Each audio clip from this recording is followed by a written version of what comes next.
lá na UFES. É um prazer estar aqui com você hoje, Marcos. Eu vou apresentar você, que vai falar hoje aqui para a gente. O Marcos Araújo Alves dos Santos, ele é graduado em Engenharia Química pela Universidade Federal do Espírito Santo, especialista em investimentos, certificado pela Ancor, planejador financeiro CFP, certificado pela Planejar. Atua como assessor de investimentos credenciados a XP e gestor de unidades da Valor Investimentos, filial em São Paulo. Boa noite, Marcos. A palavra é sua. Estamos muito felizes com sua presença.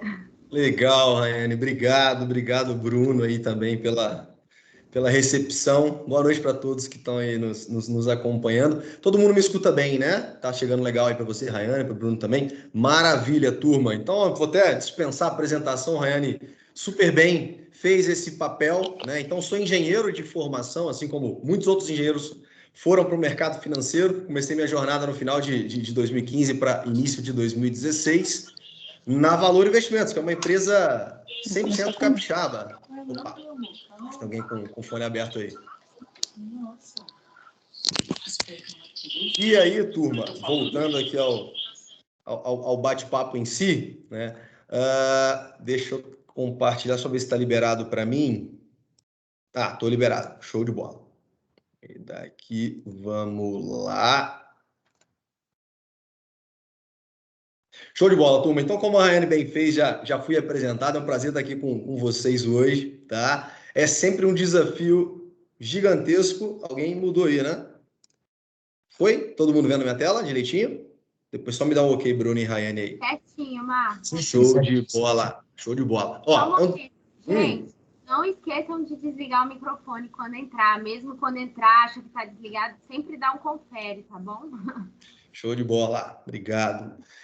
E aí, pessoal, sem dúvida alguma, é um desafio gigantesco, né? Num bate-papo aí de pouco menos de uma hora, a gente destrinchar o mercado financeiro em si. Existe até curso de pós-graduação para tratar única e exclusivamente de investimentos, né?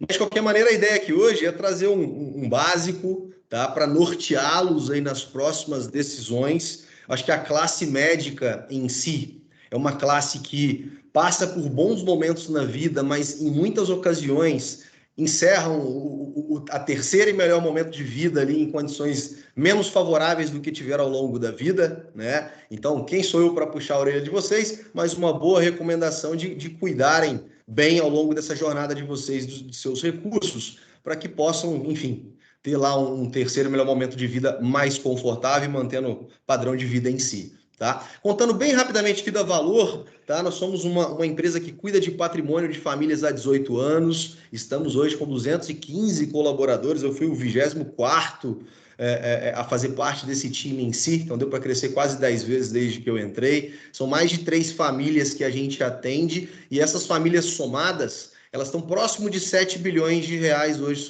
sob a nossa responsabilidade. Tá? Temos todos os selos ali que a XP Investimentos distribui, então selo de satisfação dos nossos clientes atendidos, estamos entre as principais operações do país, tá? Mesmo sendo um escritório natural de Vitória, a gente figura entre os principais escritórios de investimentos do país e temos ali o selo de eficiência em renda variável e renda fixa. A gente brinca aqui que operar renda variável todo mundo opera, mas com eficiência comprovada, são realmente poucos que conseguem fazer, e a gente tem muito orgulho de expor esses selos em si. Tá? A gente está presente nas 4 capitais do Sudeste e Brasília. Então, final de 16, início de 17, eu me mudei para Brasília para tocar o projeto de lá. E quase 4 anos, finalzinho do ano passado, eu assumi aqui o nosso escritório de São Paulo, que é a primeira filial da Valor, e na principal praça mais aquecida aí do país. Então, desde então, hoje eu toco as atividades, a operação aqui de São Paulo, tá? Entrando aqui no tema do nosso bate-papo, até mudei uma palavrinha aqui, ó, da sugestão lá do Bruno e da Rayane. Quando e onde investir, tava quando e onde guardar. Eu mudei para não gerar a confusão de guardar isso debaixo do colchão ali, porque isso não rende nada, né? Então, mudei para quando e onde investir e tipos de investimentos em si. Vamos lá, vamos falar um pouquinho. Fiquem à vontade, quem quiser abrir o microfone, fazer pergunta em si. Mas antes de mais nada, é bom fazer uma autorreflexão, né? Como que é a sua relação com o dinheiro em si? Cara, lido com tranquilidade, com bastante, de uma forma bastante natural, ou não, é um fardo. Estou sempre encontrando problemas na hora de equacionar ali minhas contas no final do mês, ou é discórdia para os casados que estão aí presentes, é motivo para discussão, é motivo para desavença, né? Então, como que é a sua relação em si? É importante você logo entender isso para saber o grau de compulsão que você vai precisar na hora de se forçar a poupar, tá? E quando falamos de vida financeira em si, né? O que vem principalmente na cabeça de vocês? É muito importante para mim, mas sempre vem, né? Mas o que vem, né? Procuro me informar, ler sobre o assunto, mas são tantas fontes que não sei em quem posso confiar. Verdade, né? Se a gente abrir o Instagram, vai aparecer um monte de gente falando, vai ter nada contra, obviamente. Vai ter ex-BBB, vai ter ex-jogador de futebol, vai ter diversas pessoas de diversos segmentos falando sobre como você pode cuidar melhor dos seus investimentos e tal, tal, tal. Então, de fato, isso é bom, mas ao mesmo tempo traz uma desconfiança para muitos, né? Não entendo muito bem como funciona, coloco qualquer coisa que tiver no banco. Isso aqui também é um clássico Brasil, né? Ao longo da pandemia batemos R$ 1 trilhão na poupança. A poupança rende quase a metade da inflação. Tem rendido, né, nos últimos 12 meses, menos da metade do que a inflação do país. Já falamos sobre. É algo muito complexo, não adianta nem eu tentar entender. Esse é ruim, porque normalmente a pessoa fecha a porta de conhecimento, né? A gente brinca que só fica velho o dia que você para de aprender. Então, quando a pessoa fecha, muitas vezes jovem, a porta da educação financeira, a probabilidade de aprender a cuidar melhor dos seus recursos, elas são reduzidas a zero, né? Então é muito triste ver isso, mas estamos aqui para mudar e para ajudar quem precisar e quem achar que faz sentido. Entendo o básico, sei que o banco não é a melhor opção, mas tenho medo de sair e perder dinheiro, também é uma muito boa. Entendo bem de investimentos, mas infelizmente não tenho tempo para cuidar da minha vida financeira. Uma boa para quem está lá já na residência, intercalando entre a residência e plantões, né? Conheço um colega que investiu em ações e perdeu muito dinheiro. Essa é clássica também. Essa é muito boa, né? A gente normalmente se baseia no cara que ganhou demais ou no que ganhou de menos, né? O que perdeu. E, na verdade, essa turma é a que a gente quer eliminar da nossa distribuição normal ali, né? É o que a gente quer, o que a gente quer realmente não usar como espelho. Nem o cara que ganhou demais, nem o que perdeu. Esses caras não representam um todo. Essa é a verdade, tá bom? Vamos lá, vamos falar um pouquinho disso aqui, ó. Já definiu seus sonhos e objetivos. Isso é legal quando a gente para falar em planejamento financeiro, porque vocês, na mesma idade, na mesma sala, talvez terão sonhos completamente diferentes.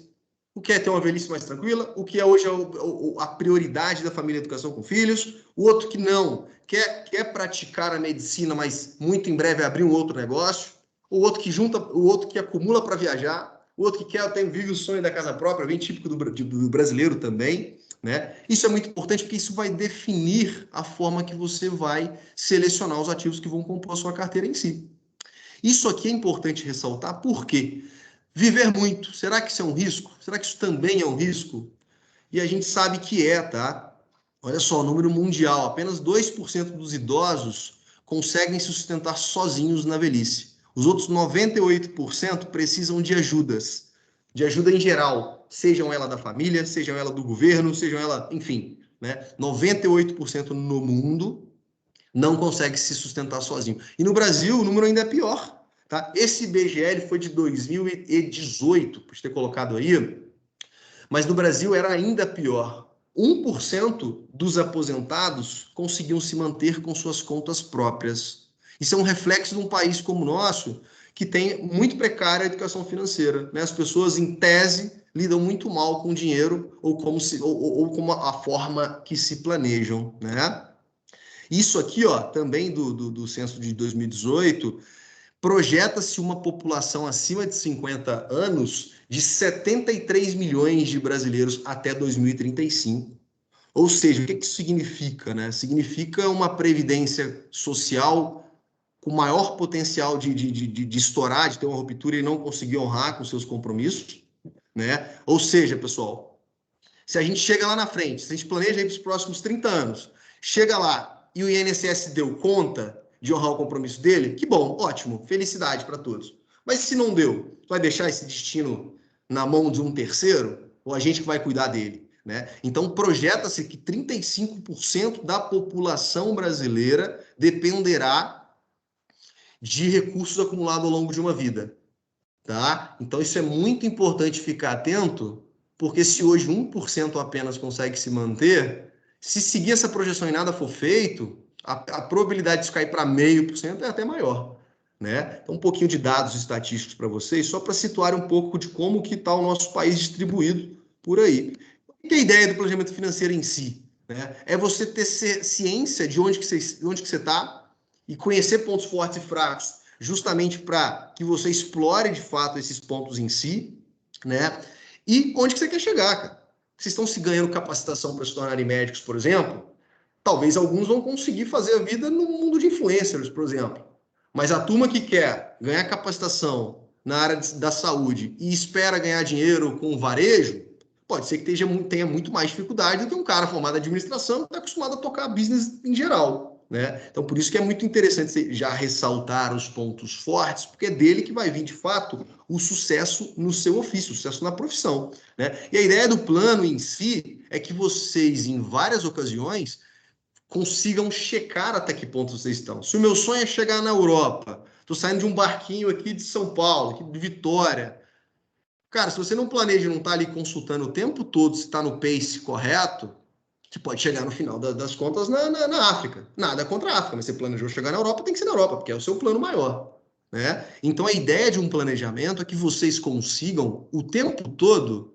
Olha, com essa idade eu planejei ter quanto? Com essa idade eu planejei ter quanto? Se eu estou conseguindo chegar lá, se meus checkpoints estão sendo atingidos, né? Os mesmos para riscos, os mesmos para imprevistos, para que vocês possam retraçar essa rota e, de fato, colocar ali o trilho no trem novamente, né? Isso é muito importante ressaltar sempre que vocês têm isso muito bem definido, tá bom? Isso aqui, ó, é um dado de 2019, endividamento de famílias cresce, cartão de crédito é o vilão da inadimplência, né? A ideia do cartão de crédito em si, ela acaba dando uma sensação de poder muito grande. Você acaba se norteando ao tamanho do limite do cartão, e não o limite do bolso, ou o limite que você se propôs a gastar naquele mês em si, né? Então, 78% das famílias brasileiras acreditam que o grande vilão é o cartão de crédito.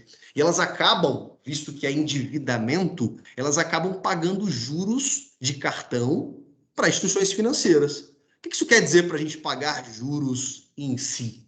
Olha só, existem dois universos, né? O tomador e o receptor, né? Quem faz investimentos recebe juros. E quem faz empréstimo paga juros. Então você tem dois caminhos, você tem dois lados da moeda para escolher, né? Você pode estar no time de quem recebe juros e no time de quem paga juros.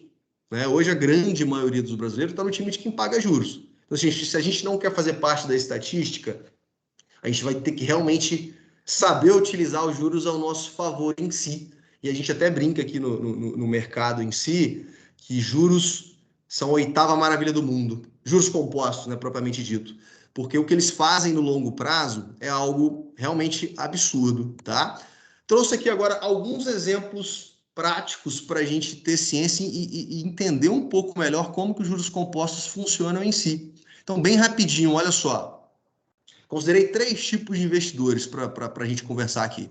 O primeiro investidor, ele juntou R$200 por 40 anos.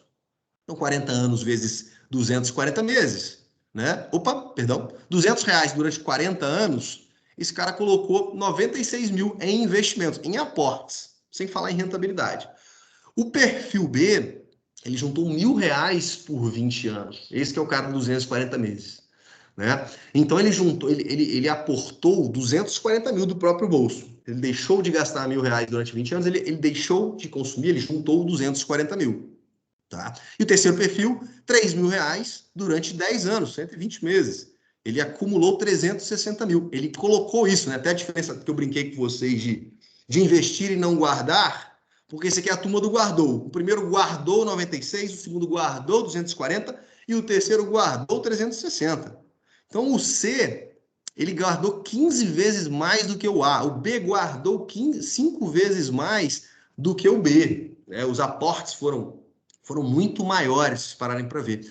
E eu utilizei aqui, turma, a taxa de 8% ao ano. Já vamos falar de taxa de retorno muito em breve. Então, usei para meios para fins de cálculo uma taxa de retorno anual de 8%. Olha o que ficaria com cada um deles de trás para frente. O investidor C. O investidor C poupa R$3.000, a taxa de 8% dá ali o juro mensal de 0,64 por um período de 10 anos. Esse cara, ele aportou 360, ele ganhou em juros 179 mil ao longo da sua trajetória e ele acumulou nesses 10 anos pouco mais de R$500 mil, 539 mil reais, tá? Vamos para o investidor B agora. É o cara que poupou lá R$1.000 por mês ao longo de 20 anos. Como a gente tinha visto, ele guardou 240 e esses 240 renderam mais 326 mil reais. O prazo aumentou, né? Então teve mais tempo para que os juros compostos fizessem as suas mágicas, tá? E olha o terceiro perfil, é o cara que guardou R$200 por 40 anos. Né? Usamos até um 40 anos super radical, um período muito maior, mas para evidenciar o que os juros compostos fazem quando a gente está tratando de investimentos de longo prazo. Olha só, esse cara investiu 96 mil.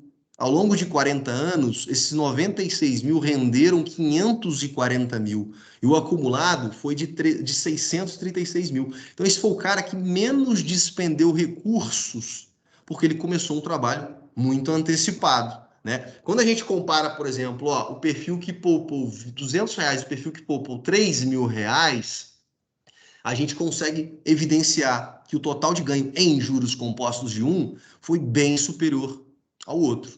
E o total de recursos que ele deixou de gastar ali com lazer e tudo mais foi muito maior e ele tem um patrimônio muito menor. Por quê? Porque ele não teve a disciplina, ao longo de uma vida, de poupar ali que seja os R$200 desde de idades mais jovens.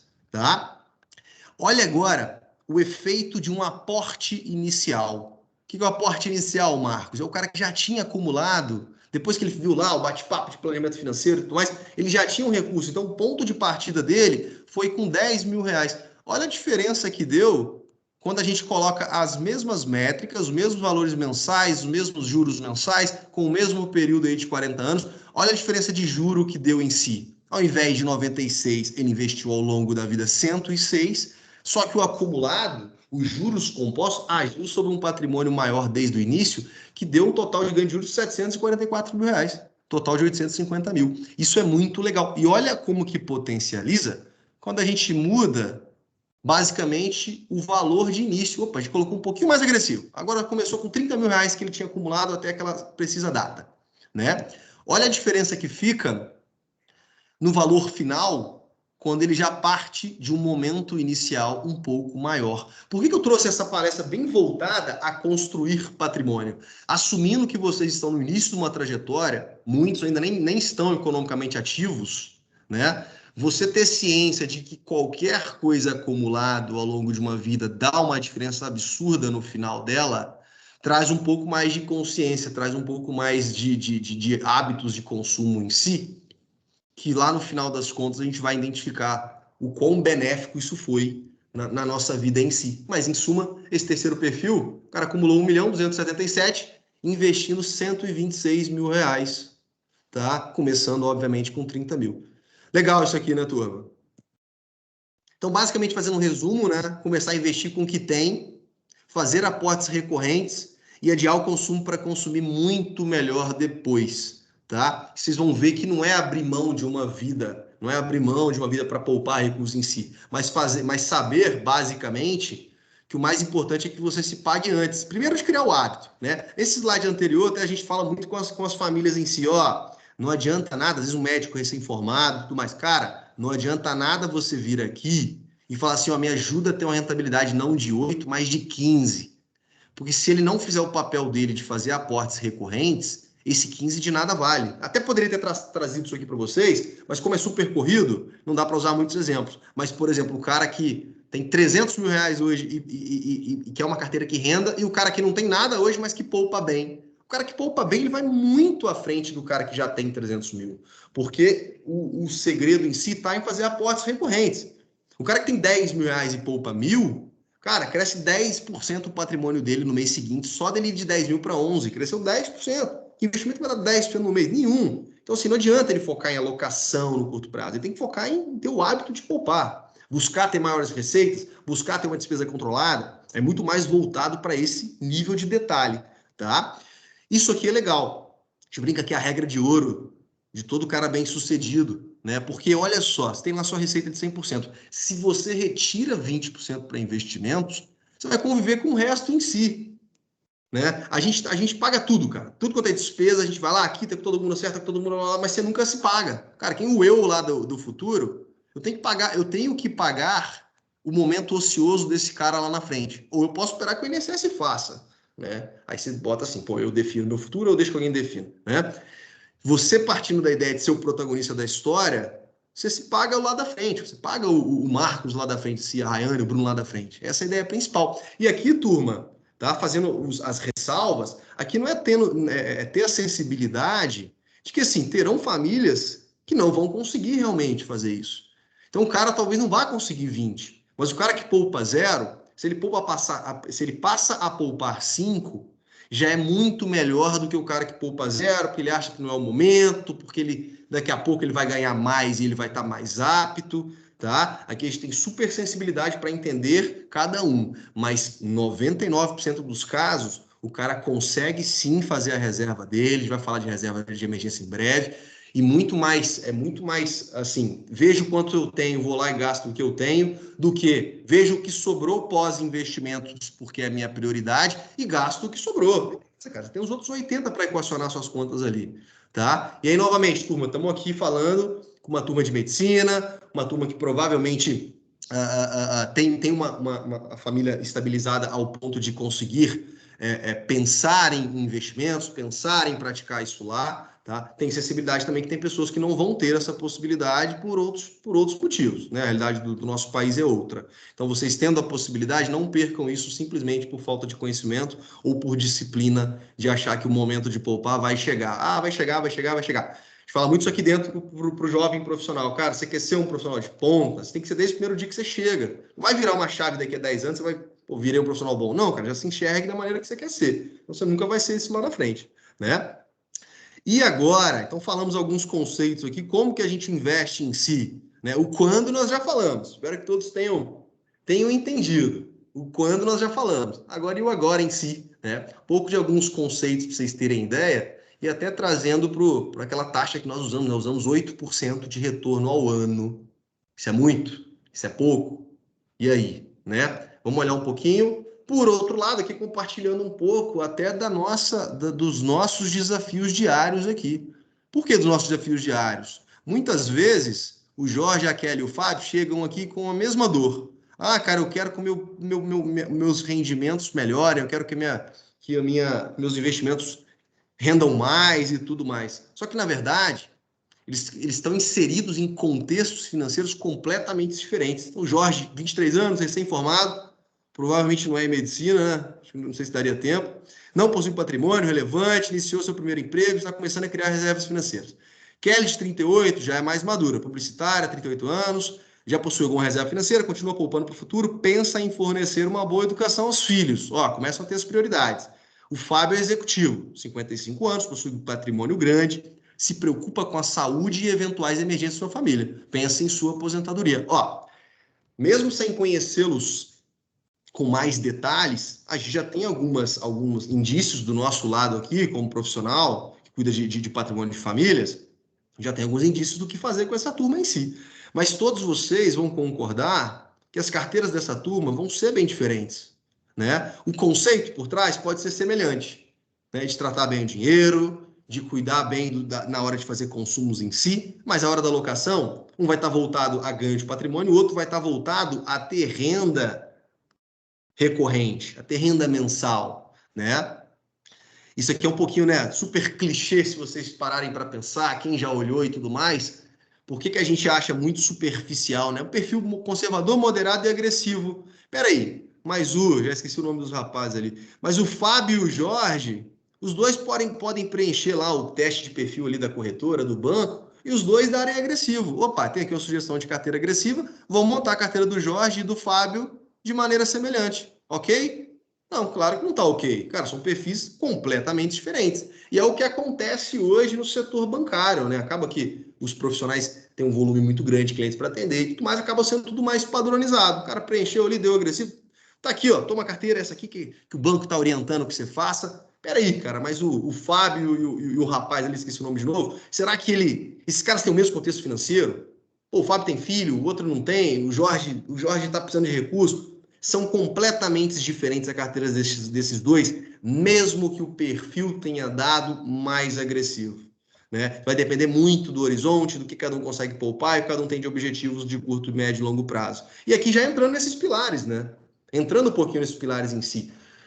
Turma, assim, o que mais faz o brasileiro depreciar patrimônio é ter que se liquidar de um bem de uma forma mais dinâmica. O cara se aperta, vende o carro por menos que deveria.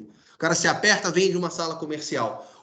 Os pais vêm a falecer, o cara não tem dinheiro para o inventário. O cara tem que vender alguma coisa, pegar um empréstimo absurdo para pagar os custos de inventário. Então, essa reserva de emergência, ela justamente existe para que vocês não façam maus negócios simplesmente porque não tem recurso em si. Tá? Normalmente ela vai estar norteada ali entre 3 até 12 vezes a despesa mensal. Por que 3 até 12? Um cara da iniciativa privada, que depende ali dos atendimentos no mês para ter o seu recebido no final o seu salário no final do mês, esse cara tem que ter uma reserva mais parruda. Né? Pode fechar ali uma pandemia, o trabalho dele não ser essencial e ele dependia ali do que ele ia vender naquele mês. Então, o cara da iniciativa privada, provavelmente ele vai deixar lá 8, 9, 10 vezes a receita dele, a despesa dele mensal para qualquer tipo de emergência. Né? O cara do serviço público, por exemplo, talvez ele vai deixar 3, 4, porque ele tem a estabilidade do serviço público, não está preocupado com emergência. Por outro lado, o item 2 aí, esses dois homens dando as mãos, a reserva de emergência ela também serve para oportunidade. A gente falou ali do cara que está vendendo o carro porque se apertou. O cara do lado de cá, bem capitalizado, pode comprar um apartamento porque o outro se apertou. Então, a reserva de emergência ela também é estratégica. Tá? Essa parte do bem-estar, pessoal, basicamente é o seguinte: a ideia é que vocês cheguem nesse momento de aquisição continuando o plano em si. Se eu tiro 20% dos meus vencimentos, né, das minhas receitas mensais, a ideia é que dentro desses 20 tenha o percentual que vai para aquisição. A gente fala que viagem se planeja com 12 meses, compra do carro se planeja 24 meses e troca de apartamento ou reforma do mesmo se planeja com mínimo 36 meses. Porque você consegue, dentro do 20% que você está tirando, se planejar para chegar nesses pontos em si. Porque você evita de fazer aquele voo de galinha, né? No bom e velho português. Você evita de acumular 100 mil e voltar a zero. Acumulou 200 mil, voltou a zero. Toda vez que você volta a zero, você volta a contar do zero o seu juros compostos, que é aquela continha que a gente fez. Então, a ideia é que vocês tenham na carteira de investimentos já aquele recurso que vai ficar para o longo prazo, que seja os R$200, mas que são os R$200 que eu não vou mexer, que eu vou colocar numa conta até diferente aqui, porque eu não vou tocar nisso, que é o pagamento lá de vocês no futuro, que é a turma da aposentadoria no final. Então, o que marca muito bem definido cada uma dessas áreas? A emergência em si, o recurso de emergência, a reserva de emergência, ela tem que ser extremamente líquida. Tem que tornar líquida de um dia para o outro, no máximo 2 dias, para suprir uma necessidade, para suprir um imprevisto, uma emergência. Né? Normalmente vai ter baixa rentabilidade, afinal a contraparte não tem por que te remunerar muito, afinal você pode tirar aquele dinheiro a qualquer momento, né? E tem que ser de baixo risco. Não adianta eu ter lá 100 mil de reserva, que eu vou tirar tem só 50, porque ela oscilou, o mercado caiu, Bolsonaro falou alguma lenha lá e o mercado reagiu mal. Não faz sentido, tem que ter baixo risco mesmo. Né? Já de bem-estar, ele tem uma liquidez flexível.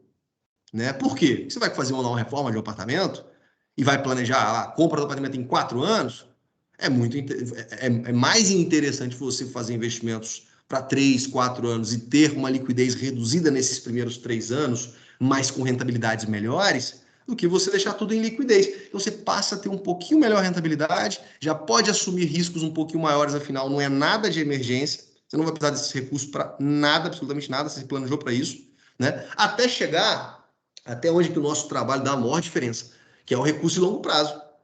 Cara, o foco nesse terceiro círculo é total em rentabilidade.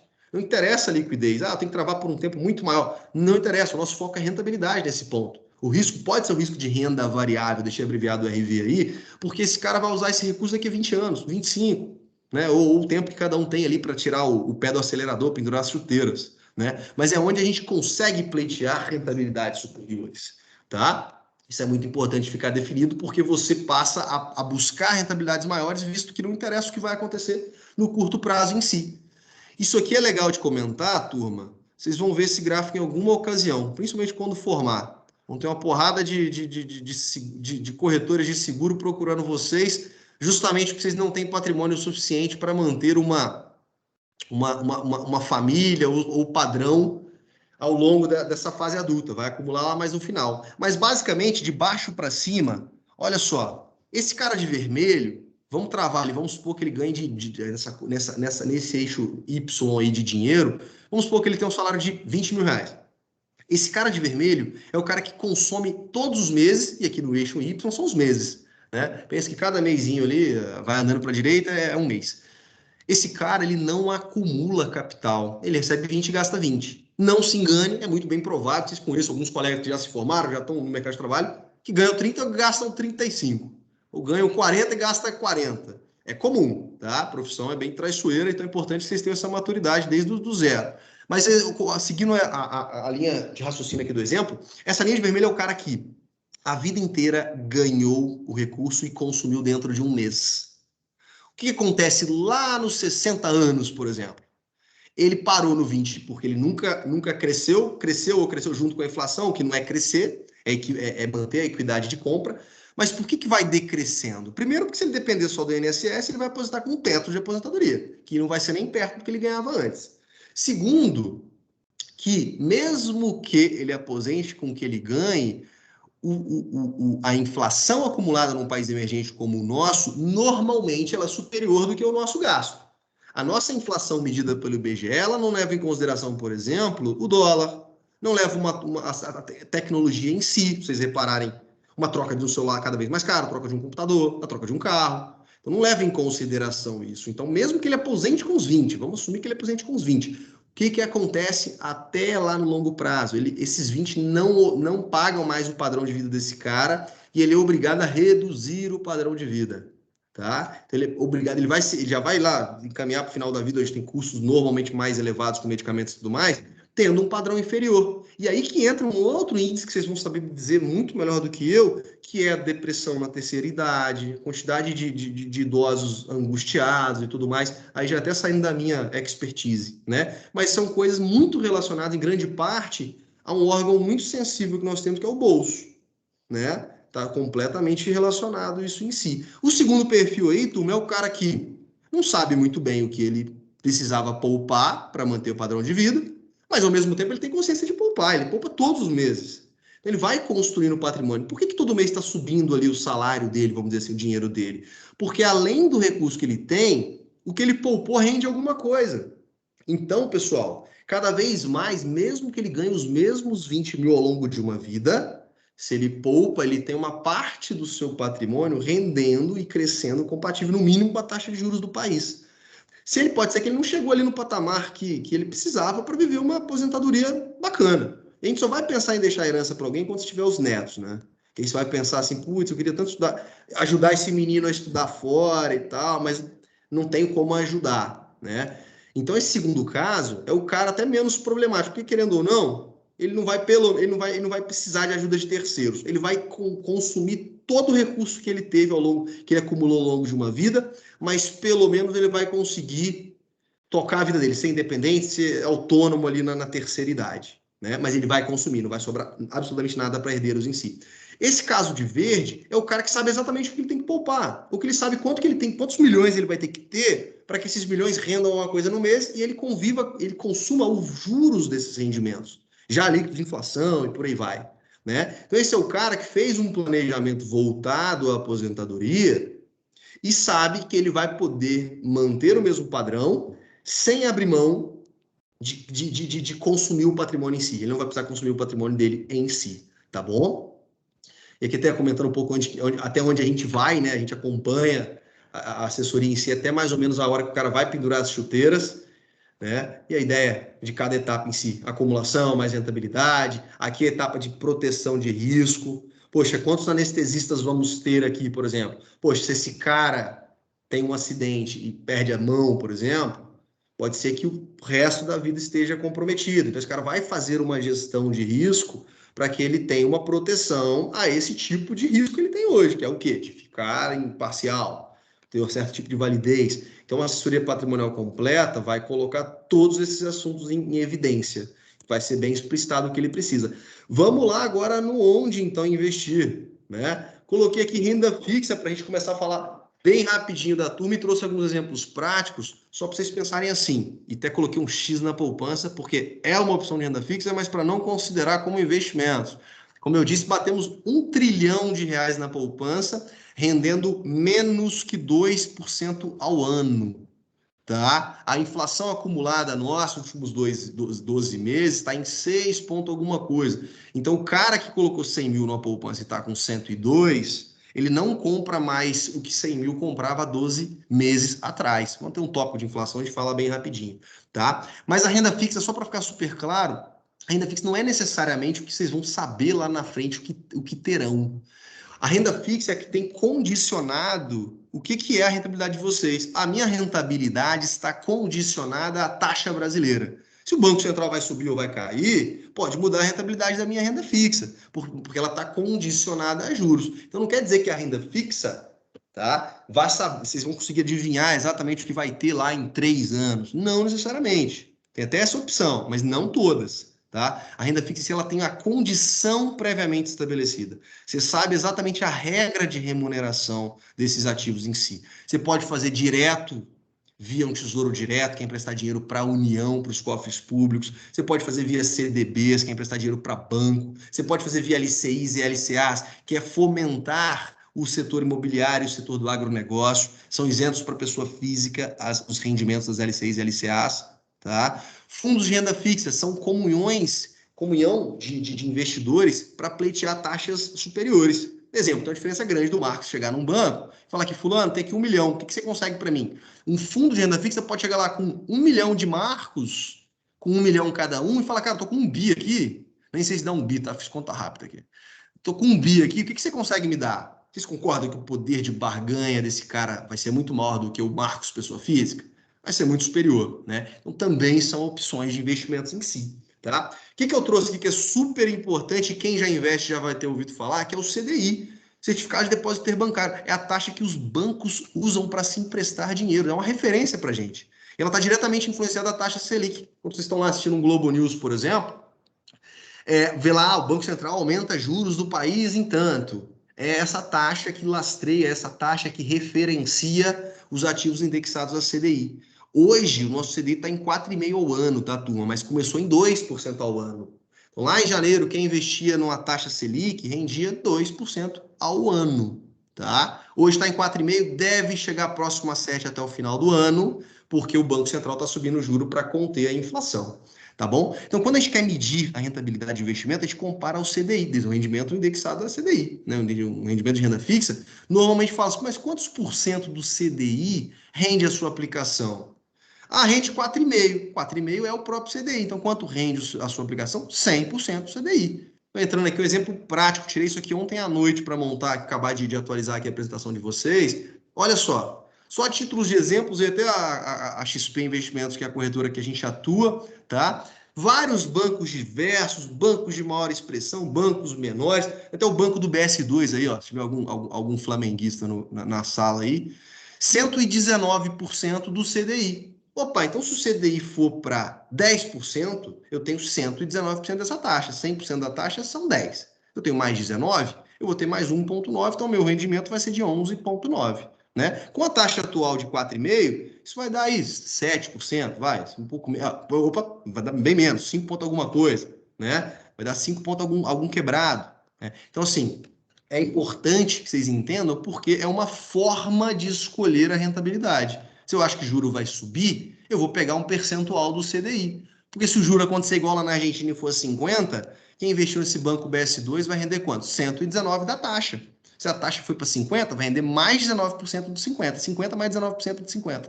É basicamente isso. Tá? É uma forma de rentabilidade de uma renda fixa. Outra forma é acompanhar o IPCA. E tem uma preocupação enorme. Normalmente os mais velhos vão ter uma preocupação gigantesca com a inflação, porque acompanharam isso lá no passado, né? Viram a inflação corroendo os patrimônios e tudo mais. Então tem investimentos, por exemplo, que vão te remunerar toda a inflação do período mais uma taxa fixa. Então, vamos usar essa primeira fileira aí do Agibank. Para 5 anos, tem um ativo que dá inflação do período mais 5,85 a cada ano. Então, se a inflação explodir e for a 20, eu vou ter quanto no ano? 20 mais 5,85. Então, tem a probabilidade de você ter bons rendimentos, mesmo que seja com renda fixa. Por outro lado, 5 anos. Tem liquidez? Dá para tirar amanhã? Não dá. Então, esse aqui é um recurso voltado para rentabilidade e não voltado para liquidez. Provavelmente não faremos a nossa reserva de emergência num ativo como esse. E esse aqui é uma forma de rentabilidade que é o famoso combinado não sai caro. Olha que legal. Você sabe exatamente o que vai render lá no final de cada ano. Novamente, essa primeira fileira. Para 5 anos, tem 11,1% num CDB, numa renda fixa, protegida pelo Fundo Garantidor de Crédito. Você pode investir em cada um desses bancos 250 mil, que você está protegida. Você está protegido até esse valor. Né? Nunca houve um banco que tivesse uma ruptura, por exemplo, e que não fosse socorrido pelo pelo FGC, todos os seus credores. Então, assim, ter 8% ao ano é pouco ou é muito? Depende. Se é tudo de liquidez, vai ser muito. Mas se você se diversificar a carteira, você pode ter até 11%. Tem opção, tem vida também na renda fixa em si, tá? Vamos entrar aqui na renda variável para entender basicamente o que traz de tão atrativo, né? Por que em si, né? Então, o que marca a renda variável, pessoal? É que o retorno não pode ser dimensionado no momento da aplicação. Não adianta perguntar, mas me dá quanto mais ou menos uma carteira de ações?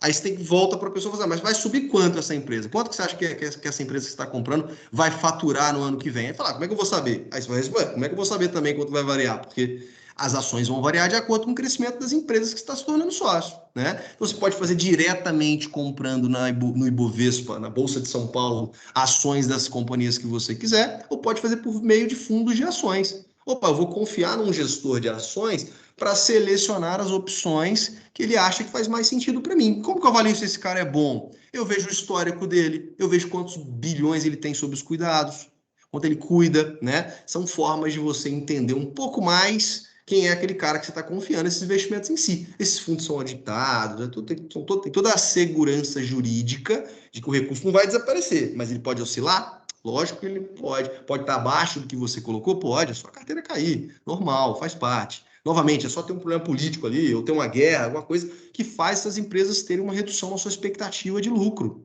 E aí é natural. Você pode investir em commodities, acho que o preço do boi vai subir, acho que o preço da soja vai cair. Você consegue investir em tudo isso pelo mercado financeiro, tá? São alguns exemplos em si. Mas por que então investir em renda variável, tá, turma? Primeiro, assim, possibilidade de se tornar sócio de uma empresa de sucesso. Quantos de nós aqui teremos uma ideia que vai valer R$1 bilhão? Poucos, ou talvez nenhum. Né? O mercado acionário ele permite que você torne sócio de empresas, de pessoas que já tiveram essa valorização de 1 bi, ou de empresas que terão. Basta fazer essa boa avaliação. Né? O retorno ilimitado. Então, né, nós falamos ali da renda fixa. Você consegue ter um retorno suficiente para ter uma aposentadoria dentro do planejado? Consegue. Mas você vai ter alguma surpresa positiva ao longo dessa trajetória? Nenhuma. É exatamente aquilo que você estava esperando, vai acontecer muito semelhante, um pouquinho para baixo, um pouquinho para cima, nada de ganhos consideráveis em si. Né? A diversificação também é uma forma algo importante de investir em renda variável. Por quê? A taxa de juros do nosso país veio a 2% no início desse ano. E já estava há algum tempo bem baixinha. Então, a turma da renda fixa, que travou ali em 119% da taxa de juros, ficou com uma rentabilidade de 2 ponto alguma coisa, 2,40 ao longo de um tempo. Então, por isso que se diversifica, de fato, essas posições. Probabilidade de antecipar a liberdade financeira. Se você está fazendo um planejamento de 25 anos, pode ser que com a renda variável vire 20, vire 15. Né? Basta ter sucesso naquelas alocações em si. E um ponto muito legal que é a alta liquidez, porque para você ter lá 10% numa renda fixa, você vai ter que travar por 5 anos. As ações em si, você tem liquidez em 2 dias úteis. Se eu tenho 10 milhões em ações e quero tornar 10 milhões líquidos, em 2 dias úteis eu consigo fazer isso. É ir no mercado, no aplicativo ali, faz as vendas e está tudo certo. Isso tem um valor absurdo, porque você não impacta o seu custo de oportunidade. Se eu tenho a oportunidade de comprar um negócio, eu tenho dinheiro em 2 dias úteis. É super acessível, né? Isso aqui, turma, é um exemplo de uma asset famosa chamada Alaska. Quem já investe talvez já tenha ouvido falar lá no Breda. Ele que fez, parou ali em 2018, mas que é o gráfico do Ibovespa desde 94. É o alto e desce da bolsa e tudo mais, o que subiu e tudo mais, né? Aqui é quando a gente passa a olhar, olha só, quando a gente olha uma vez por ano. Uma vez por ano eu vou lá e ploto no gráfico quanto que aquela bolsa subiu ou fechou no fechamento de cada ano. Vê se está claro para vocês, tá, pessoal? Eu vou lá, dezembro de 2015, eu vejo qual é a cotação da bolsa e travo ali. Dezembro de 2016 eu vejo mais uma vez e travo ali. Dezembro de 2017 eu travo ali, tá? É isso que é o gráfico anual, né? Você vê que tem muito mais, tem vermelho, tem verde, fica mais ou menos mesclado, né? Mas olha que interessante quando a gente olha de 6 em 6 anos. O cara colocou dinheiro em 2016, o cara olhou em 2012, o cara olhou em 2018. Está um pouquinho fora de escala aí, mas relevem. Quando você olha de tempos em tempos, é quase uma renda fixa. Olha que interessante, né? O cara olha de tempos em tempos, que é o propósito de qualquer renda variável, né? Ele sempre está tendo crescimentos mais volumosos e até acima da renda fixa em si, e sem dor de cabeça. Agora, se ele olha todo ano, todo mês, todo dia, opa, geralmente vai ter um pouquinho mais. Olha, olhando de 12 em 12, virou uma renda fixa, né? Uma linha reta, totalmente linear, o cara que olhou de 12 em 12 anos. É só uma forma, olhando de uma ótica do investidor de longo prazo, para vocês entenderem que não tem, basicamente, estresse para o cara que está investindo um capital de longo prazo. Tá? Isso é muito interessante, porque esse cara ele se livra do estresse, ele faz um bom negócio de investimentos em si, porque vai render mais que a renda fixa, e é historicamente comprovado, e não é só bolsa brasileira, bolsas ao redor do mundo, que quando se olham de tempos em tempos, a probabilidade de estar ganhando dinheiro ela é muito maior do que a de não estar ganhando um bom recurso. Tá? E aqui eu trouxe até um pouquinho do... Olha só, tivesse investido 100 mil reais em 2016, hoje teríamos no Ibovespa, só para vocês terem uma ideia, o Ibovespa é um índice, uma referência para quem investe em ações, porque estão ali todas as empresas, varejo, estão ali, estão todos, segmento de varejo, segmento de financeiro, as commodities em geral, petróleo e gás, mineradora. O Ibovespa é um índice que representa, vai ter a turma que está subindo, a turma que está caindo, eu tenho uma média de todas essas empresas. Né? O Ibovespa tem mais ou menos umas 100 companhias hoje na empresa. Então tem umas menorzinhas que talvez não estejam no Ibovespa, mas ele é uma média ponderada das companhias brasileiras. Então o cara que investiu em 2016 100 mil reais, ele teria hoje investindo num combo básico de Bolsa Brasil, que é o Ibovespa, 212 mil. Teria dobrado aí, mais que um pouquinho de 100% de crescimento. O mesmo investidor de CDI, o que é o CDI? Nossa taxa de juros no país. Né? O cara teria 38 mil reais de ganho de capital. Né? Isso para 5 anos, bate ali, juro fechou, juro subiu, beleza, ok, vai dar uns 38 mil. O cara que não escolheu nada, o cara que não escolheu nada e comprou só o Ibovespa, já dobrou o patrimônio nesse tempo até hoje. Né? Agora fazendo assim, sendo até provocativo, mas ao mesmo tempo, né, fazendo as considerações, peguei algumas ações que foram bem. Né? Magazine Luiza não precisa nem falar, quem colocou 100 mil tem 10 milhões hoje. Né? A Vale do Rio Doce, duas super consideráveis ali, porque todo mundo conhece. A Vale, o cara que investiu 100 mil em 2016, teria 478 mil reais. Olha isso, quase 5 vezes o que ele colocou. Né? Petrobras, mesmo com todos os penduricalhos ali, cabide de emprego para lá, para cá, dobrou de tamanho de 2016 para cá. As ações da Apple, que você consegue comprar no país, via BDRs e tudo mais, subiram quase 900%. Né? Quase multiplicaram por 9 de 2016 para cá. E o Itaú, super sólido, super no seu passinho ali, sem acelerar demais, sem acelerar de menos, também dobrou de tamanho em 5 anos. Né?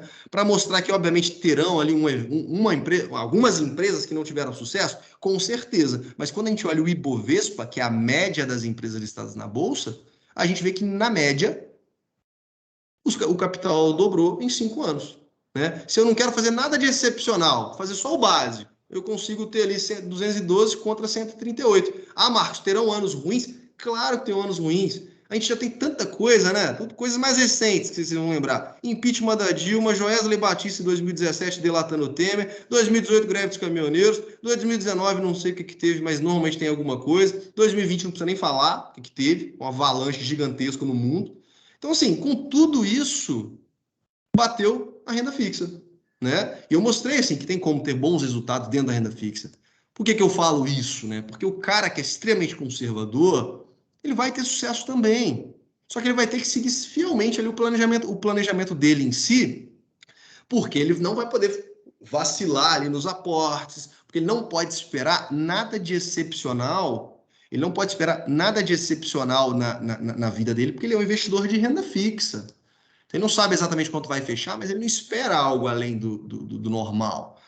Então, tem espaço para uma renda variável? Tem muitas opções para serem feitas. Né? Você pode entregar isso na mão de um gestor, você pode acompanhar uma carteira recomendada, você pode selecionar as ações que você acha que faz sentido, ler um relatório dessa empresa lá que tem em várias casas de análise e fazer a compra? Pode. Né? Mas o mais importante disso tudo é a consciência de que a gente precisa tratar bem os nossos recursos em si, nosso dinheiro. Né? Dinheiro não aceita desaforo, é só tratar mal que ele vai embora, né? E aqui até já fechando, deixei 2 livros para vocês lerem, tá? Recomendação de leitura, que às vezes a gente ultrapassa alguns passos e vai direto para o mercado de ações e tudo mais e cai ali no golpe do cara que vai ensinar a multiplicar seu dinheiro a cada um ano. Você cai justamente porque você não fez aquela fundação sólida, forte. Você não entendeu a psicologia do dinheiro em si. Você não entendeu basicamente que não tem milagre, não tem receita de bolo, né? Então tem a primeira indicação que essa psicologia financeira falam de casos reais, né? De até pessoas famosas e de pessoas não famosas, né? E como que essas pessoas lidam com o dinheiro e por que que cada um toma essas decisões. Então é muito bacana que ajuda a se conhecer. Mas tem um caso muito legal que me chamou a atenção ali, de um gari nos Estados Unidos que faleceu, não tinha filhos e tudo mais, e ele tinha 8 milhões de dólares, né? E tinha um irmão, na verdade não era irmão, era um amigo de infância, neurocirurgião e tal, que eles faleceram numa viagem juntos. É uma coisa do tipo assim, que o cara tinha 60 mil dólares, um médico super renomado e acumulou ao longo da vida 60 mil dólares. Né? Tinha bens, patrimônio, carro, casa e tudo mais, mas financeiramente, o cara gastou a vida inteira. O gari tinha 8 milhões de dólares em si, porque ele teve o hábito de poupar ao longo de uma vida, já eram velhinhos e tudo mais. Então, assim, uma forma de encarar melhor as suas tomadas de decisão. E no canto direito, o mais importante para o investidor, que é do Howard Marks, que é o maior gestor de fundos do mundo, tá?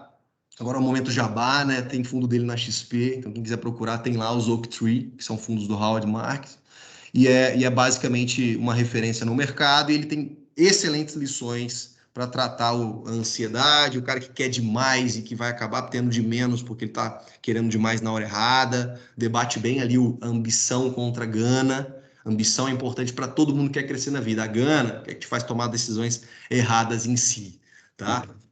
E aí, turma, já que encerrando, né, a frasezinha, planejar e decidir de antemão qual é e como será a sua vitória, que eu encerro aqui o nosso bate-papo, quase no tempo previsto, né, Rayane e Bruno?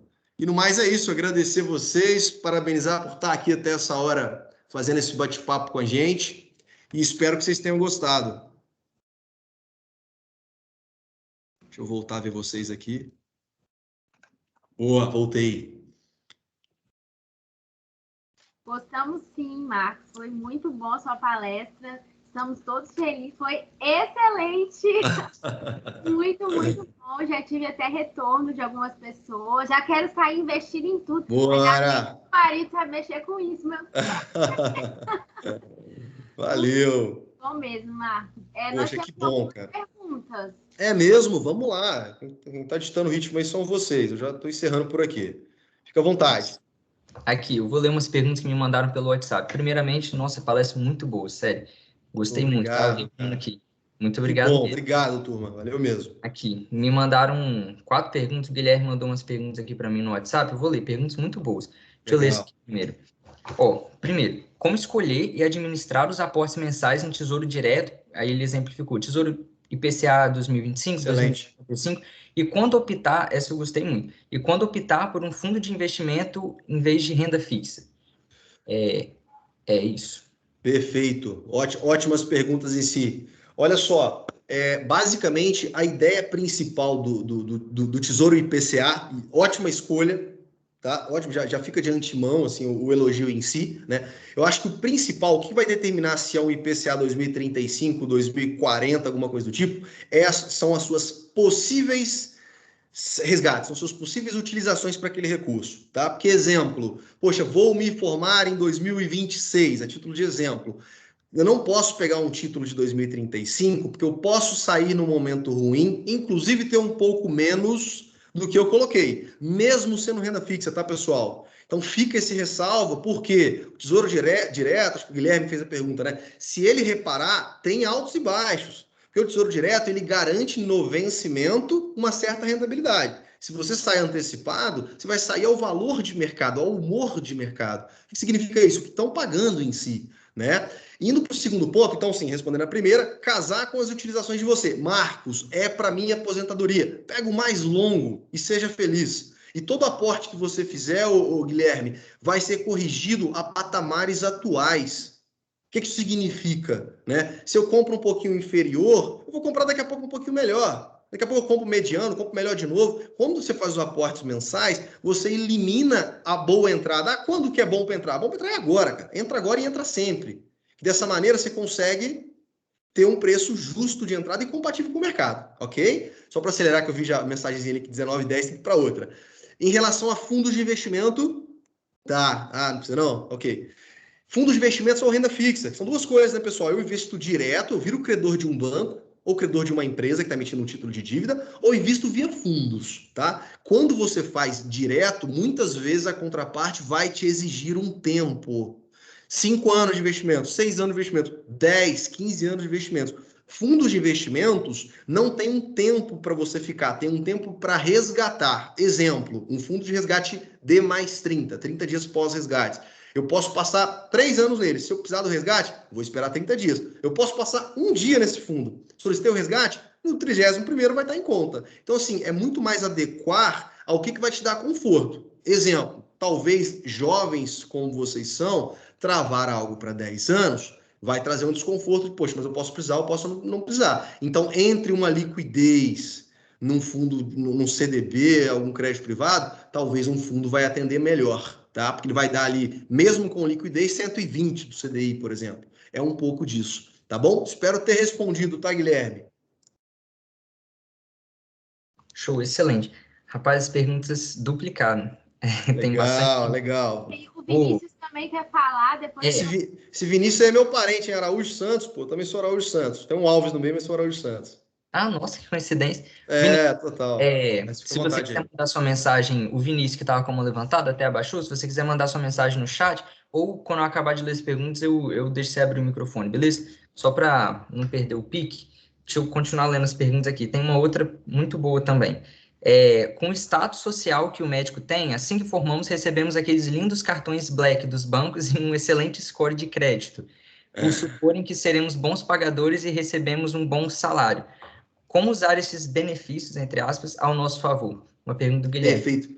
Do Guilherme, né? Perfeito. Cara, é a pura realidade. É o público que a gente mais atende junto com o empresário em geral, né? É o médico em si. Cara, médico faz fortuna, é só trabalhar direitinho e tudo mais. Ao mesmo tempo, médicos de mesmo escalão, vamos dizer assim, têm realidades completamente diferentes. Um vive a vida de luxo e no final vai estar dando plantão, e o outro vai se cuidar e ter lá no final muito mais cuidado. Então, fica até um apelo, assim, quase assim, turma, cuidem bem do dinheiro de vocês, porque eu visito médico e dá plantão hoje com 65 anos de idade. Se vocês já deram plantão, acho que não, mas não é algo agradável. Você faz por um tempo. Pô, lá com 60 e tantos anos fazendo, só faz por necessidade, né? Então, assim, respondendo a pergunta do Guilherme, primeira coisa é você está fugindo a palavra aqui, mas é basicamente assim, perceber que vocês são pessoas importantes. Pessoas importantes vão ter portas abertas para muitas coisas. Só que assim, tudo é encanto do vendedor. Entende? Então, assim, trabalha a vaidade, que nada mais é o gastador, é vaidade. Ele quer, por vários motivos, estar bem perante os colegas e tudo mais. É controlar essa vaidade e ao mesmo tempo, não ter vergonha de encontrar as melhores condições. E, cara, você tem o Black, mas, pô, me cobrou R$800 para ter o Black. Ah, não, eu vou te isentar aqui, desde que você faça isso. Cara, entenda exatamente o que é que tem de contraparte em si. E ao mesmo tempo, né, Black não tem limite, por exemplo. Cara, ao mesmo tempo, o limite nunca deveria ter sido alguém que impôs para você. Você tem que ser protagonista da sua vida, né? Então, acho que assim, lidar melhor com o dinheiro faz com que você não caia em armadilhas e ao mesmo tempo não caia nos encantos aí dos blacks, dos score facilitado e tudo mais. Tá bom? Acho que parte do zero e acho que é um momento bom durante a faculdade em si, vocês já começarem a construir essa ideia em si. Tá bom? Espero ter respondido aí, Guilherme. Perfeito. Mais um. Ó, pergunta de governo aí eu não vou responder, não, hein? Eu tô brincando. Brincadeira. Eu vou ler esse do chat aqui, essa de Não, declaração. brincadeira, pode perguntar, depois eu peço para parar de gravar. Fala aí, tô brincando. Oh, meu Deus. Beleza, essa aqui é muito boa. Ao meu ver, né? Existe um boato sobre a recessão e aumento da inflação para o ano que vem, porque é um ano de eleição. Eu vi até um vídeo sobre isso ano passado, muito legal. Aí a pergunta é do Guilherme também. Como se proteger? Como usar, assim, a renda fixa? Perfeito. Perfeito. Olha só, semanalmente o Banco Central ele solta uma projeção chamada Boletim Focus. Vocês entrarem lá, Twitter Banco Central, vocês vão encontrar a projeção de cada ano, né? No Twitter mesmo ele posta sempre ano vigente e ano mais um. Então vai ter 21 e 22 lá. A projeção do Banco Central brasileiro é de um controle maior da inflação, porque a gente está subindo o juro.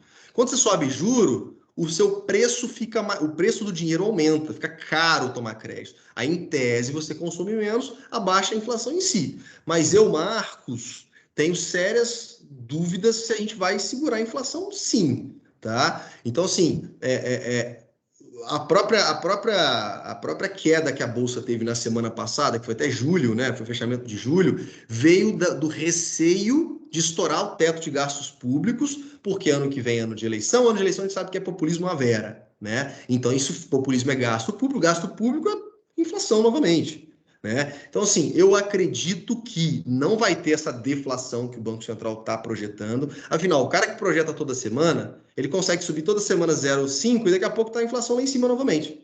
Né? Ah, mudou, pô, o cara que acreditou na projeção do Banco Central ficou vendido nessa. Né? Então, assim, inflação, agora esqueci o nome de quem perguntou, tá? Mas inflação, ter percentual em inflação, ativos indexados à inflação, CDB e IPCA+, ou NTNB, que é o Tesouro IPCA que o Guilherme citou, todos vão te proteger, no mínimo, da inflação brasileira. No mínimo do IPCA, que é medido lá pelo IBGE e por aí vai. Tá? Então, é uma boa forma de se proteger. Normalmente, quem tem ali 15%, 20% do patrimônio indexado à inflação não vai passar por nenhum tipo de problema ao longo de uma vida. Tá? Então, é muito importante que a gente conheça essas opções para não entender que tem que tomar risco a todo custo. Né? Risco é importante, sim, mas tem que ser bem gerenciado, tem que ser bem cuidado o tempo todo. Tá? Show, perfeito. E mais uma, a última pergunta do Guilherme. Existem esses meios de comunicação mais famosos, como a Suno, né, a Suno Research, a Empíricos, Eleven. Aí, não sei se você pode dar essa opinião, né? Ele perguntou, mas qual é a sua opinião? É o mais didático, assim, para o investidor iniciante, a gente, assim?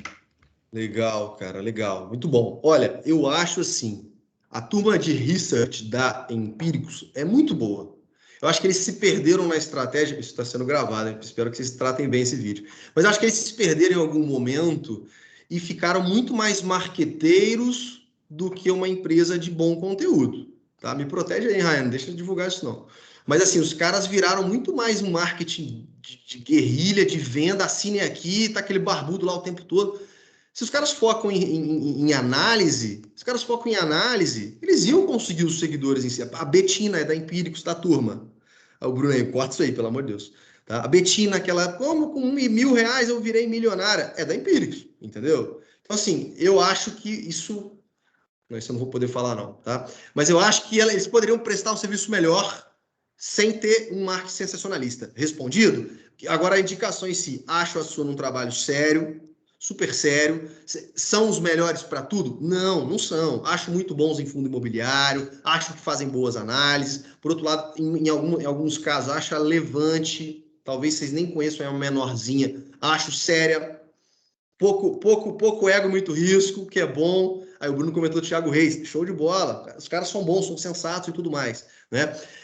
E para o público um pouquinho mais seleto, porque é um pouco mais caro, tá? É a turma da Nord. eu conheço o Breia, não sei se vocês conhecem de nome. Enfim, algum dos fundadores lá a gente tem contato aqui na Valor, e essa turma faz um trabalho mais seleto, é um negócio bem legal também. Mas a Suno está super bem servido, o Levante está super bem servido, a Eleven também está muito bem servida, tá? Então são boas casas com os trabalhos sérios, tá? Acho que vale a pena sim, ajudam bastante. Só não podem tirar o principal de vocês, principalmente pós-formados, assumindo que está todo mundo bem aí na faculdade, né? Não pode tirar assim, não pode ser uma profissão adicional da turma. Vocês não podem ter 20% do dia de vocês para ler relatório, cara. O que vai dar dinheiro é trabalhar, é a medicina que vai dar dinheiro, né? Então, a partir do momento que vocês estão lá 20, 30% do dia lendo relatório, cara, vocês estão deixando de ganhar dinheiro no que vocês foram capacitados para fazer. Então, é um problema isso, que muitas vezes a gente não para contar. Porque aí, Bruno, vamos supor que você tem uma carteira super legal que você leu, montou e tal. Poxa, ganhei 25% aqui com a minha alocação. Pô, mas você ficou o ano inteiro deixando de fazer mais trabalhos. Você deixou de fazer uma capacitação, você deixou de pegar um plantão, você deixou de fazer o que for. Aí você para pensar em desconto que você deixou de ganhar, esses 25% não é nada, cara. O que vai garantir lá o que vocês atingem objetivos pessoais, cara, é a medicina. Entendeu? É empreender, é algum tempo virar sócio de uma clínica, é virar sócio do hospital. Cara, cada um tem o seu sonho, mas é isso que vai ser a cereja do bolo. O resto é cuidar bem e cuidar com carinho, tá? Mas gastar muito tempo nessas análises, cara, é um vício, tá? Porque é gostoso, é um assunto legal, mas tem que focar no core business de vocês, que é a medicina. Tá bom? Excelente, Marcos. Aí mais uma, acho que essa aqui é do Cavedo, do Rodrigo Cavedo. Ele perguntou sobre a rentabilidade do CDI do PicPay. Acho que você viu, né? Que acho que estava o quê? 210%, Já né? teve 210. Uhum. Acho que agora até abaixou. Aí ele perguntou, é confiável? Porque ele falou, andei pesquisando sobre, tem relatos de alguns problemas. O que você acha a respeito daquela... Perfeito. Eu acho assim, ó, não vai ser algo que vai mudar a vida completamente. Hoje, talvez, para deixar lá 20, 30 mil no PicPay, talvez seja relevante no patrimônio de um estudante e tudo mais. Estava 210, caiu para 150, agora está 130, o do PicPay em si. Acredito que com todos os sócios que o PicPay tem, não sei se todos conhecem, a Banco Original é do mesmo grupo, a JBS é do mesmo grupo, cara, acho pouquíssimo provável de ter um problema financeiro, tá? Sumiu o meu dinheiro. Acho que não vai acontecer. Acho que eles estão muito mais a perder do que a ganhar, tendo um problema e não honrando os seus compromissos. Então, para reserva de liquidez, acho que faz sentido sim. Por outro lado, é aquele recurso que você tira e coloca todos os meses, você tem uma incidência do imposto maior quando você tira o tempo todo. Então, o ideal mesmo é ir aplicando num lugar que você vai poder deixar por um período maior. Cada aplicação que você faz tem um aniversário. Então, o ideal é que espera por mínimo 6 meses para já cair um pouquinho a alíquota. Se puder esperar um ano, melhor ainda, porque cai mais ainda a alíquota de imposto de renda. Então, é isso. Acredito, tá? Espero não estar sendo imprudente aqui com vocês, mas acredito que não tenha nenhum tipo de problema em fazer pelo PicPay também, tá? Até porque eles dizem que alocam isso tudo em título público, tá bom? Então, assim, acho que pela sociedade, pela holding PicPay, eu acho que dificilmente teria algum problema em si. Eles estão bem capitalizados, estão cada vez mais sócios em si, importantes. Acho que dá para fazer ela por lá sim. Mas cresceu demais, tem que mudar. Não dá. Né? Eles mesmos orientam a deixar até 250 mil lá. Né? Então, em algum momento, né, já acho muito. Mas em algum momento, vocês vão migrar para um local que vai ter uma solidez ainda maior e por aí vai. E aí segue a vida crescendo ali. Show, perfeito. Última pergunta do WhatsApp, depois vou ler essas aqui rapidinho do chat. Que a Bia me mandou aqui, que alguém mandou para ela. Qual o valor mínimo que vale a pena começar a investir e se a XP tem um valor mínimo, que é a corretora, né, para fazer essa parceria? Eu acho que é isso. Legal, cara. Excelente pergunta. Turma, se eu falei bem rapidinho para valorizar o tempo de vocês aqui, mas assim, a Valor é o escritório da XP, né? A gente é o primeiro escritório, o escritório mais antigo do país. E a gente começou com a bandeira de educação financeira levantada. Cara, que espécie de empresa é essa que tem a bandeira de educação financeira levantada e diz não para o pequenininho? Pô, não tá certo, né? Você quer melhorar a educação do país, mas eu só melhoro quem tem mais de 1 milhão. Cara, não é nada verídico, né? Então, assim, dentro de casa, nós já temos uma célula do digital que atende o cliente com patrimônio em informação, que é o nome que a gente dá, né? O patrimônio em informação. O cara que não tem ainda o recurso suficiente para estar numa assessoria exclusiva, para ter um cara que fala sempre com o mesmo. Então, a gente tem uma célula que vai atender essa turma, vai orientar de acordo com os objetivos dele em si. Então, Então, acho que foi o Rodrigo que perguntou. Dentro da XP, você consegue abrir uma conta isenta de qualquer tipo de custo, desde o primeiro aporte de R$100, tá? Fazendo isso via Valor Investimentos, que a XP é a plataforma, né? Os escritórios que fazem os atendimentos dos clientes XP que estão espalhados ao redor do país. Então, a Valor é um dos escritórios que tem no Espírito Santo, né? É o melhor, tá? Eu posso fazer o jabá aqui, né? Brincadeira. Mas a gente atende qualquer público em informação, fiquem à vontade para contatar, fiquem à vontade para solicitar os serviços em si, tá? Por exemplo, um ponto em si, a gente tem no grupo XP Rico e Clear, quem já opera já deve ter ouvido falar, Clear e Rico, não tem nem custo de corretagem para o cara que vai operar a ação em si, né? Na XP, por ser a marca mais premium, já tem de R$ 4,90 por compra de ações, mas o cara que vai começar a fazer uma reserva de emergência e tudo mais, o cara pode fazer na XP direto, que ele vai ter a qualidade da plataforma que é superior, tem menos instabilidade que as demais, né? E já direto na marca premium. Isso tudo sem custo e acompanhado de um profissional. Tá bom, Rodrigo? E a gente segue com essa pegada educacional. Tem o blog da Vai Investir, tem toda lá, enfim, todo o nosso cuidado para formar novos investidores aí ao redor do Brasil, tá? Show. Agora, as perguntas aqui do chat. Talvez não dê para ler todas, gente, porque realmente é bastante pergunta. Mas que bom que vocês fizeram mais perguntas.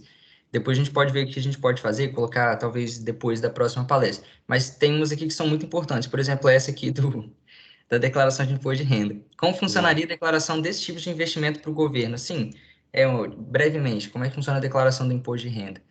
Perfeito. Olha só, existem ativos que são tributáveis na fonte, que são os de renda fixa, por exemplo. 100% dos fundos de renda fixa, pessoal, são tributáveis na fonte. Então, rendeu R$100.000, vai ser tributado automaticamente pelo emissor daquele ativo, e o que vocês vão fazer uma vez no ano, declarar o que teve de ganho. É diferente de recolher o ganho que vocês tiveram, tá? Então, a grande parte dos investimentos já recolhem na fonte, o que vocês vão fazer uma vez ao ano é declarar o que tem. Parte de renda variável, e até uma vantagem do fundo é essa. Um fundo de renda variável, um fundo de ação, a própria administradora do fundo vai recolher o ganho de capital no ato do resgate. Então, novamente, vocês vão apenas declarar o ganho que teve e não ter que fazer ali uma DARF, um documento de arrecadação da Receita, nada disso. Ao contrário de ações e fundos imobiliários. Eu não vi quem que perguntou, Bruno, mas o cara que teve um ganho ali com o Magazine Luiza, que a gente usou como exemplo, e vai vender essas ações de MGLU, esse cara vai ter que recolher o ganho que ele teve. Muito semelhante com a turma que tem imóveis e vendeu o imóvel lá, vai recolher 15% sobre o ganho que ele teve. E esse 15% é sobre o quê? É valor de venda menos valor de compra. A diferença disso, ele vai recolher 15% em cima daquilo e vai pagar via DARF. Tá? É delicado assim para quem está ouvindo pela primeira vez, mas é algo corriqueiro de quem investe, né, Bruno? Eu acho que é um negócio que depois fica no automático. Alguns investidores até muito grandes preferem fazer via fundos porque vai ter alguém para recolher, tá? Então é sua opção mesmo. Se vai fazer uma carteirinha de ações, tem que lembrar que depois vai ter lá que recolher o imposto de renda, até então isento até vendas de 20 mil no mês, tá? Então se eu comprei 50 mil reais de vale, virou 100 mil reais, eu posso vender 19 por 6 vezes lá e não pagar nenhum centavo de imposto de renda.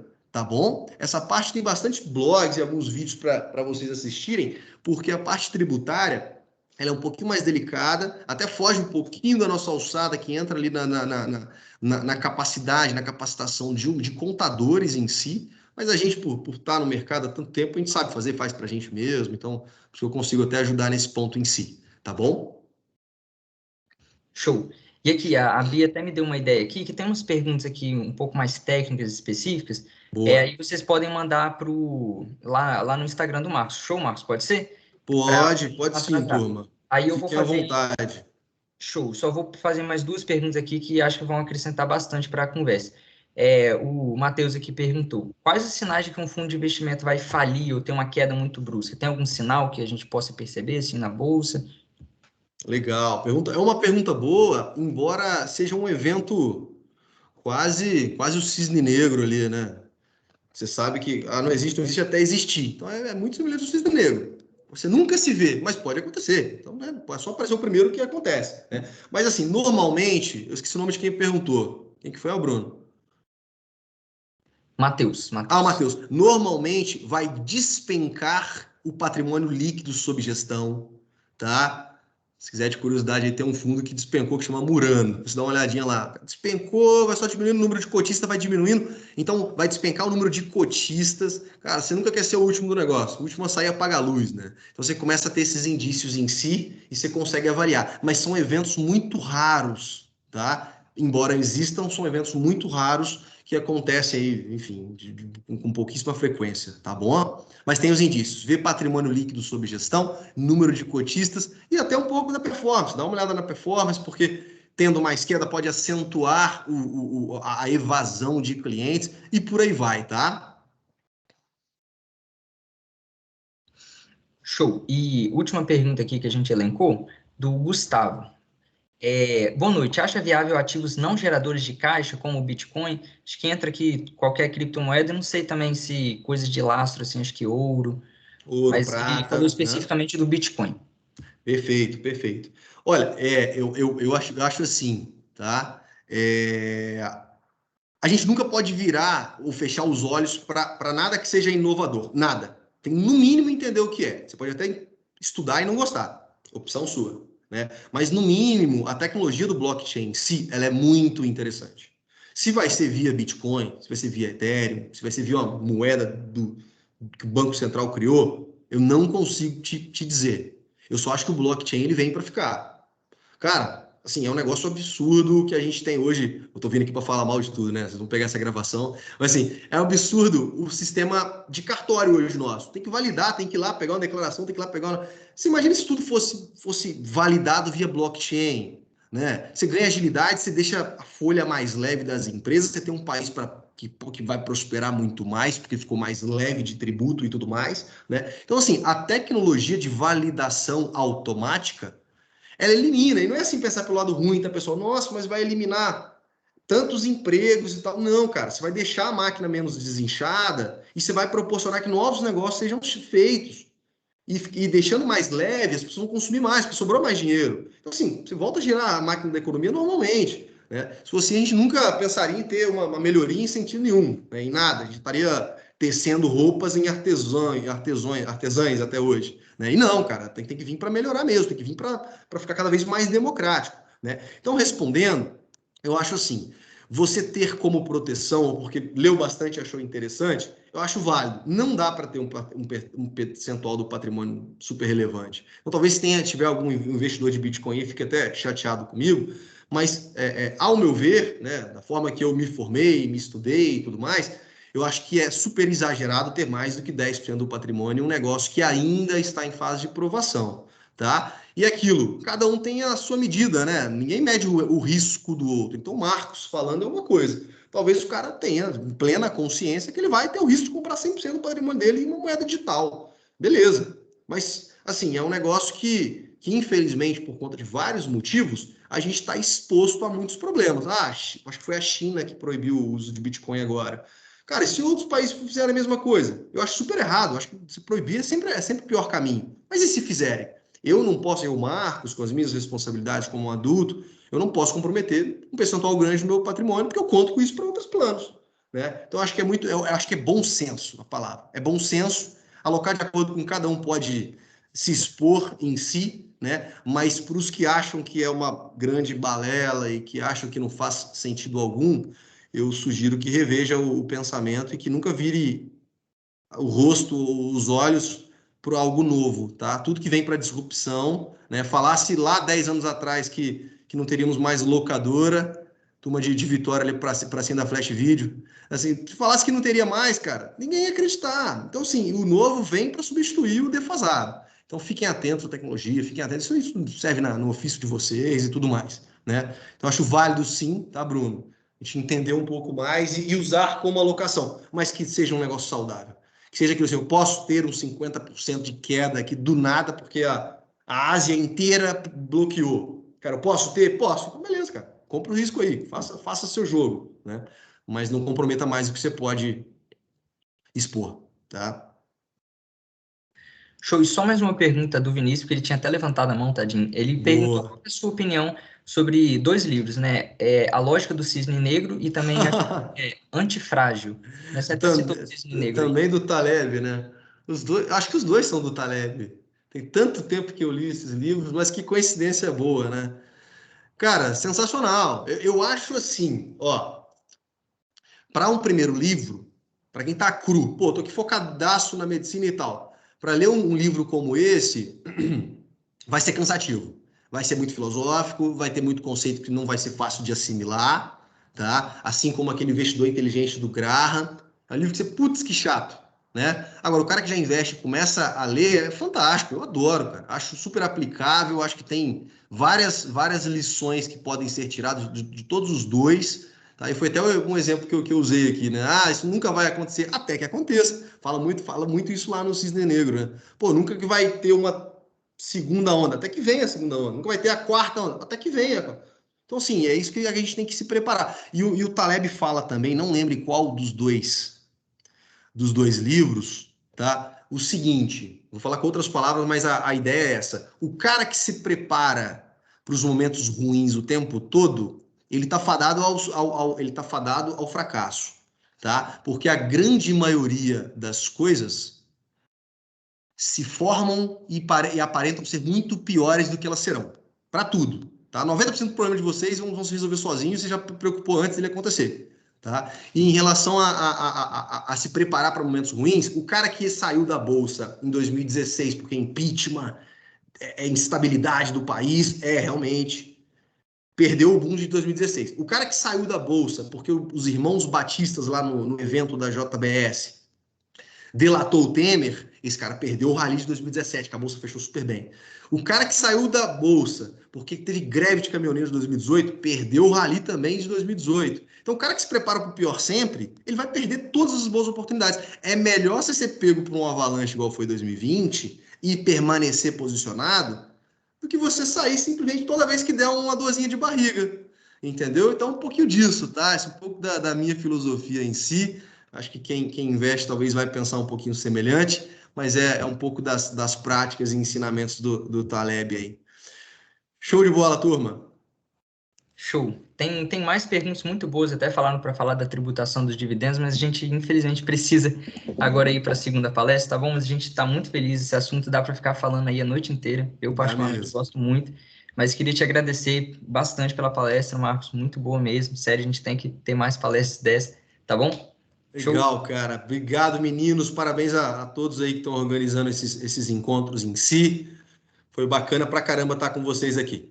Um abraço. Tchau, tchau. Obrigado, Raine, pelo convite. Obrigada, Marcos. Tchau, tchau. Tchau, boa noite. Boa noite. Tchau, tchau. Show. Se você quiser ficar aí também, se você puder, fica à vontade, tá bom? E agora eu vou passar a palavra para... Ah, ele não pode, provavelmente. Mas eu vou passar a palavra agora para a Bia, para apresentar a doutora Marina. Beleza? Fica à vontade, Bia. Isso. Muito obrigada, gente, por estarem acompanhando a gente. Espero que vocês estejam gostando muito do nosso curso. E convidamos agora a doutora Marina Martins para falar. Ela é advogada, especialista em direito médico, e vai falar um pouquinho para a gente sobre compliance na medicina, que é um pouquinho sobre esse direito preventivo médico. Boa noite, doutora Marina.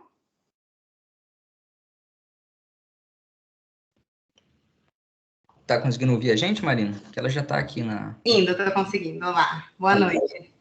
E aí, boa noite. Tá me ouvindo bem? Tudo certo? Boa noite, bem-vinda. Obrigada pelo convite. Para mim é um prazer estar aqui, estar contribuindo com vocês.